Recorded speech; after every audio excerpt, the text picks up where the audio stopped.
Have you ever met someone who seemed fragile and self-critical, but still made everything about themselves? Or maybe you felt that way yourself. It's confusing, right?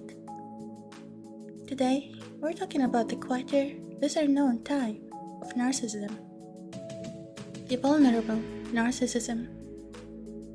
Vulnerable narcissism isn't officially listed in the DSM-5, but it's a term used in psychology to describe a more sensitive, withdrawn version of narcissism. The DSM-5 is basically the handbook therapists and psychologists use to diagnose mental health conditions. So even though this isn't a formal diagnosis, it's something that shows up often in research, therapy rooms, and real-life experiences.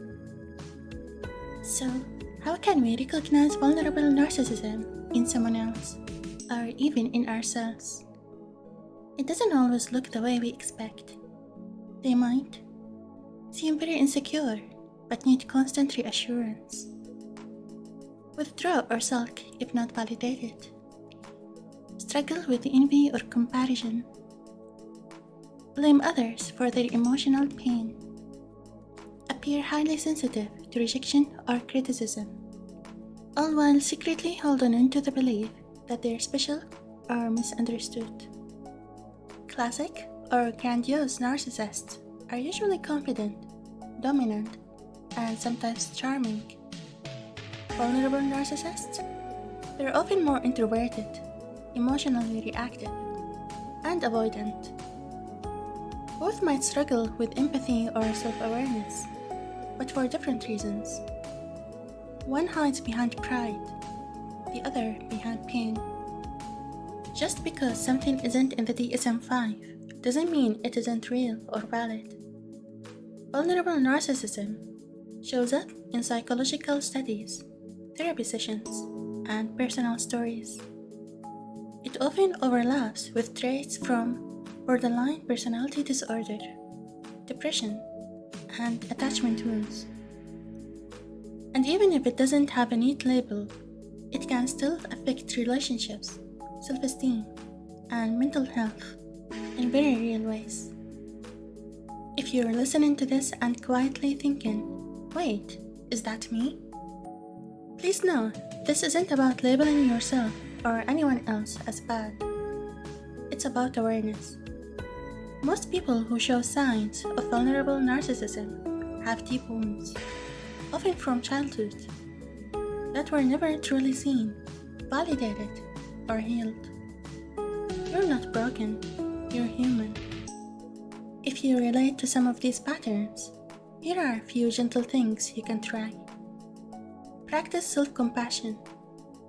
Start by speaking to yourself the way you would comfort a close friend on a hard day. Challenge black and white thinking. When you catch yourself thinking in extremes, try to find the middle ground, even if it feels unfamiliar. Notice when you feel slighted, and explore why instead of reacting. Pause and ask yourself, what am I really needing right now? Talk to a therapist who understands personality dynamics. Look for someone trained in schema therapy, CBT, or psychodynamic approaches. They can help you safely unpack deeper patterns.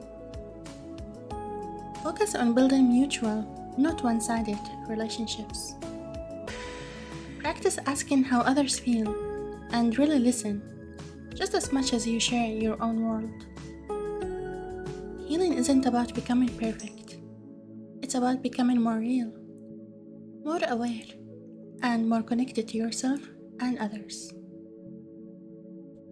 Vulnerable narcissism doesn't mean you're selfish or hopeless. It means there are parts of you that feel deeply unsafe, and you try to protect yourself in complicated ways. But those parts deserve care, not shame. You're allowed to grow, you're allowed to heal, and you're allowed to rewrite the story. Thanks for spending this gentle moment with me. If this helped you, feel free to like, share, or subscribe for more self psychology centered content. You're not alone.